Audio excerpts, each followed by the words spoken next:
হত্যাকাণ্ড যখন মনে পড়ে সারাটা শরীর শিহরে ওঠে।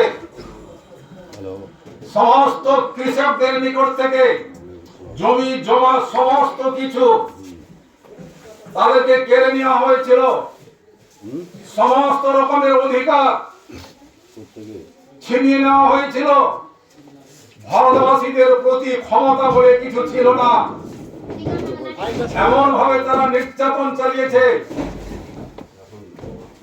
যে নির্যাতনের শেষ ছিল না। এই ভারতবর্ষের মানুষেরা তা সহ্য করেছে, যার কারণে শুরু হয়েছিল আন্দোলন ইংরেজকে তাড়াবার জন্য।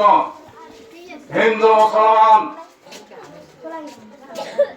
সাহারনপুর জেলার সমস্ত ওলামায়ে কেরামগণ, দেওবন্দের সমস্ত ওলামায়ে কেরামগণ, পাকিস্তানের সমস্ত ওলামায়ে কেরামগণ এবং আমাদের হিন্দু ভাইরাও সিধু কানু থেকে শুরু করে বিনয় বাদল, দীনেশ, ক্ষুদিরাম বোসকে এর জন্য ফাঁসি কাস্টে ঝুলতে হয়েছিল।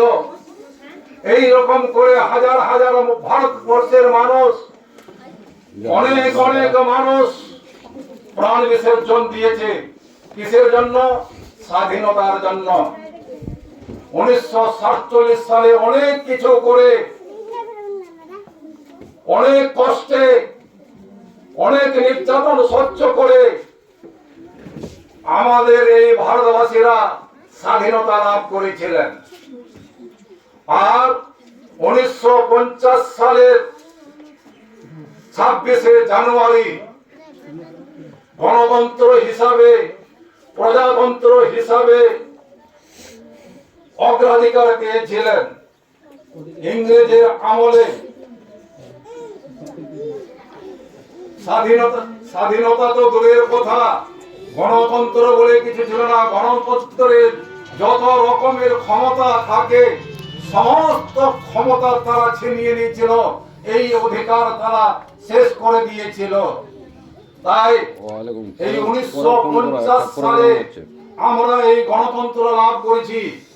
আর তাই আজকের এই দিনটিকে আমরা প্রজাতন্ত্র হিসাবে, প্রজাতন্ত্র কি জিনিস, গণতন্ত্র কি জিনিস তাদের কাছে কোনো কিছু ছিল না।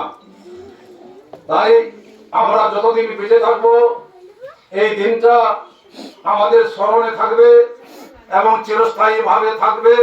এবং যথাসাধ্য আমরা সবাই সম্মিলিত ভাবে, হিন্দু হোক, মুসলমান হোক, খ্রিস্টান হোক, বৌদ্ধ হোক, সে যে কোনো